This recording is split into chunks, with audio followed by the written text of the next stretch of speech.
So, with Matt Cosper, director of Don't Cry for Me, Margaret Mitchell, which is staged at the Duke Energy Theater in Uptown Charlotte, April 4th through 14th. Matt, what is directing this show, this particular show, this comedy, been like as opposed to other pieces you've directed?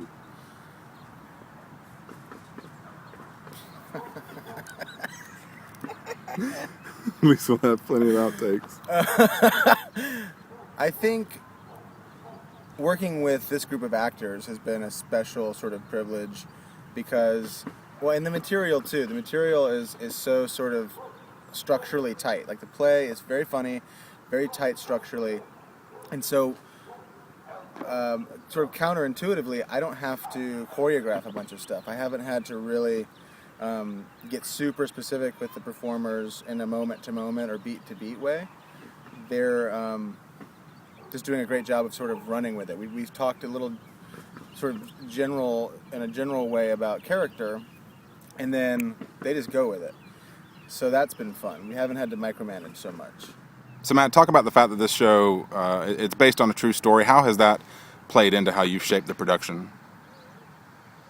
Well, this is another example of how Virginia and Duke, our playwrights, have done such a great job that they sort of did my work for me. They've packed the play full of really great historical detail, which will be fun for the audience to sort of pick out references to names and stuff. And it's fun for us, too, to sort of be immersed in the world that they've created. But they also, I think the biggest gift in terms of period that they've given us is the dialogue.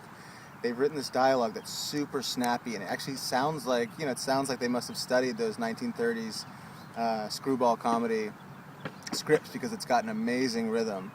And again, it's one of those things where we're sort of trusting in the text that they've provided. We're trusting in the work that they've already done and letting ourselves sort of drop into it and be there. So Matt, as a director, what are you really hoping people, audiences, take away from this production of Don't Cry for Me, Margaret Mitchell? First and foremost, I hope they have a good time. And I don't think there's any shame in that. I think that, our main priority, our job, is to give our audience an hour and a half of laughs, and I think we're going to succeed in that.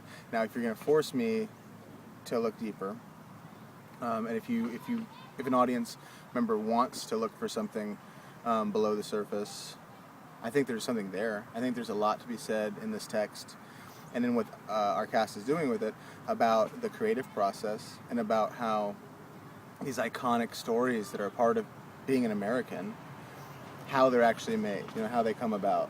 I think there's sometimes things reach a place of being so iconic, we sort of imagine that they sprang fully formed from the head of Zeus.